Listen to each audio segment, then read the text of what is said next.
Alexa, o que é o Watchmen? O Watchmen é uma série limitada de história em quadrinhos ou banda desenhada escrita por Alan Moore e ilustrada por David Gibbons. Publicada originalmente em 12 edições mensais pela editora estadunidense DC Comics entre 1986 e 1987. A série foi reimpressa mais tarde em brochura. Tudo bem. Minha gente, depois dessa explicação da Alexa aqui, vamos pro episódio, não é mesmo? E não é um episódio qualquer, é o penúltimo episódio dessa temporada, que talvez seja a última, porque eles dizem que é uma minissérie. Espero que não, mas tudo bem, vamos lá.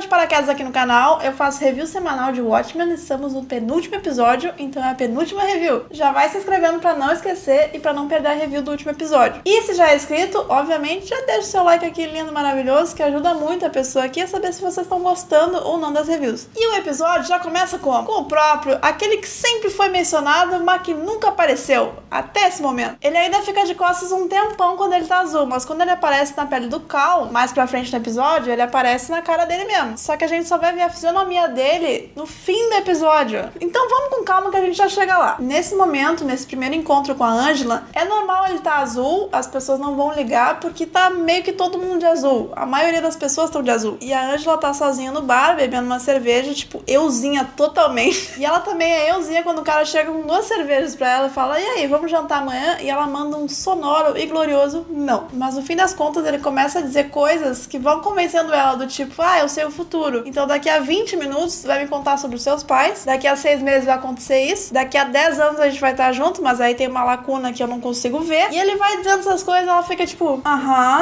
não, tranquilo. Nossa, que imaginação fértil, né?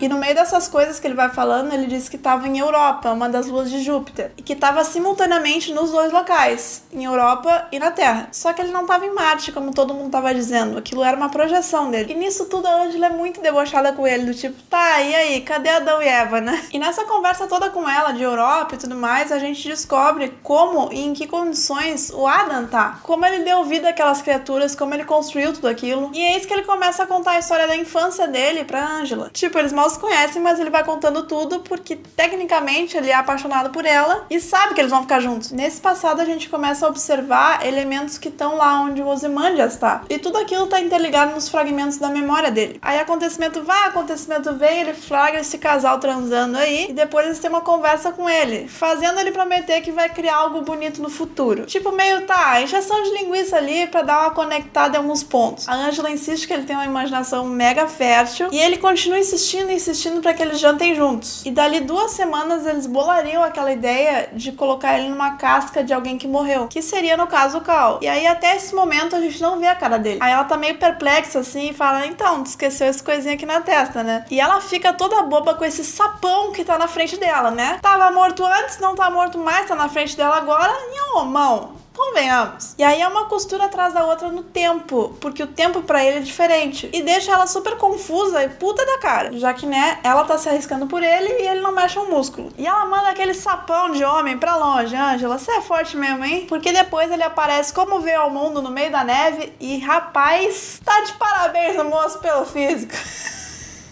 Nisso ele aparece pro Ozymandias, que tá todo largado lá de roupão, em meio a várias TVs, super recluso na Antártica. E aí a gente tem esse background deles dois, que eles começam a contar tudo que aconteceu 24 anos atrás. Que ele tentou matar o Dr. Manhattan, sobre a lua gigante, e várias coisinhas que a gente já sabia, que a gente foi pescando ao longo dos episódios. E agora a gente sabe também que o Ozymandias conhece a Angela, pelo menos por nome. E que a ideia de perda de memória foi do Ozymandias também. Porque eles meio que se tornam brothers, muitas aspas aqui, depois da treta toda. E o circulinho que a Angela segura no fim do episódio passado tá na testa dele por causa dos Ozymandias. E ele faz uma pergunta pro Dr. Manhattan, que é tipo, se ele vai ver a utopia que ele imaginou depois daquele atentado da Lula e tudo mais. E ele diz que sim, que era aquela lua em Júpiter, se ele quisesse, ele seria mandado pra lá. Essa ideia foi vendida pra ele e ele topou. Então assim, ele não tava em cativeiro. Foi um acordo entre eles. O Dr. Manhattan perdeu a memória e não tinha como buscar o Ozymandias lá. Então, pra todos os fins, foi ideia do Ozymandias também ir pra lá. Sair daquela reclusão e ir pra um lugar que parecia o paraíso. Depois de tudo isso que nos é mostrado, volta pro primeiro encontro e ela pede uma prova pra ele, seja brilhando, seja criando uma vida. E ele pega um ovinho na mão, assim. E ela, pô, preferi uma galinha aqui então, né? Aí tá, o background foi formado e a gente é transportado pra onde acabou o último episódio. Naquele momento que ela racha o crânio do cidadão e ele tá azul, brilhando, tá todo desorientado e recobrando a consciência aos poucos e se situando em cada linha temporal. Ele fica azul com a aparência do Cal e vai lá andar na piscina, tipo, de boas, assim. Obviamente as crianças se assustam, chamam a Ângela e dizem, tem um homem azul andando na piscina, né? Não é uma coisa normal. E elas ainda falam, e aquele cidadão ali tem a aparência do Cal. E a Ângela é obrigada a falar que, tipo, então, é ele mesmo.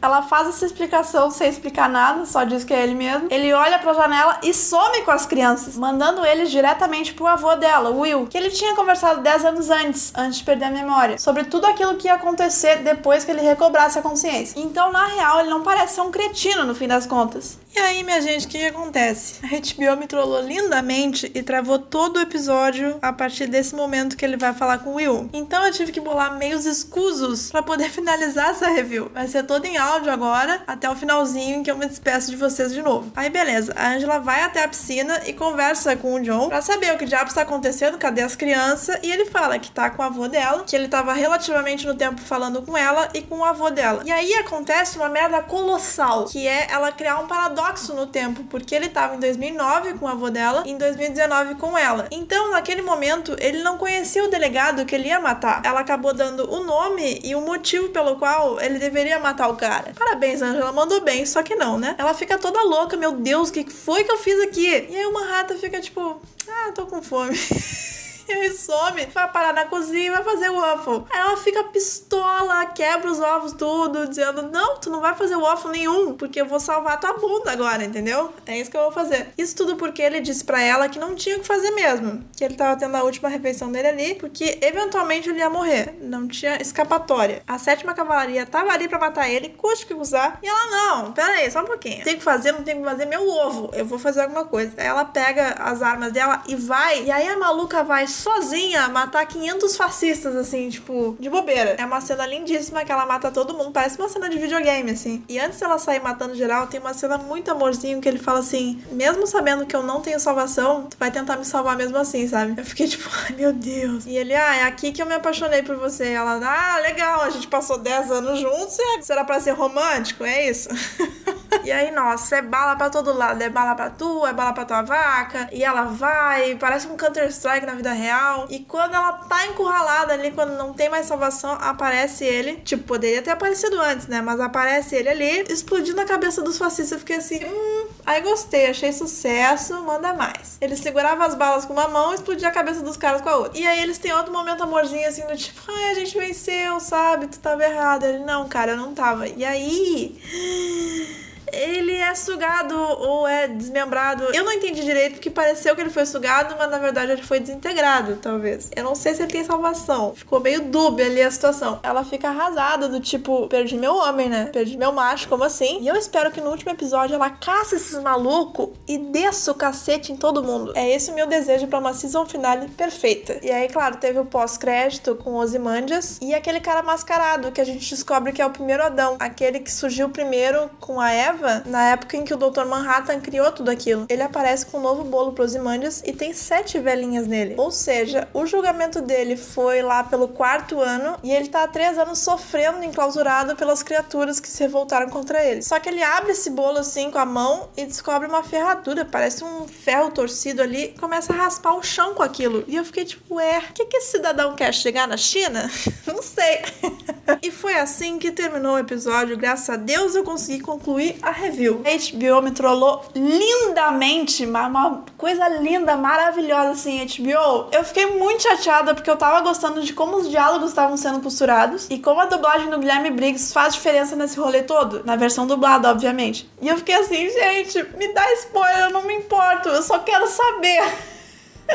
Se dá algum chabu nessa gravação, ou mesmo no sistema aqui que não funcionou, que foi o caso, eu só vou poder ver bem depois, ainda mais nessa semana, que é uma semana muito importante, que vai ter o Festival do Rio. Mas é isso, eu tô super ansiosa pra season finale. Achei que o episódio deu uma recuada nos acontecimentos anteriores, mas foi uma recuada necessária pra dar contexto e ligar umas pontas soltas. Eu só espero sinceramente que a season finale não seja broxante, porque depois dessa trajetória toda, o último episódio tem que ser no mínimo sensacional. O meu medo é que seja uma coisa meio Lost da vida, assim, né? né? Porque é do mesmo criador. E que ele se perca na maionese aqui como se perdeu em Lost. Então eu estou orando aqui, oremos, Senhor, para que isso não aconteça. De resto, meu desejo é que não seja só uma minissérie e que tenha mais temporadas. Porque ela tá sendo um tremendo sucesso e eu amei fazer as reviews. Te vejo na próxima e na última review dessa temporada incrível, que eu já tô sentindo falta. Eu já tô com saudade. Mas ó, fica ligado no canal que, como eu já disse, vai ter Festival do Rio e eu vou poder ver uma penca de filmes que só vão sair lá em janeiro, fevereiro, alguns. Tipo Bombshell, The Lighthouse. Então assim, ativa a sinetinha que não vai se arrepender. Até a próxima e tchau!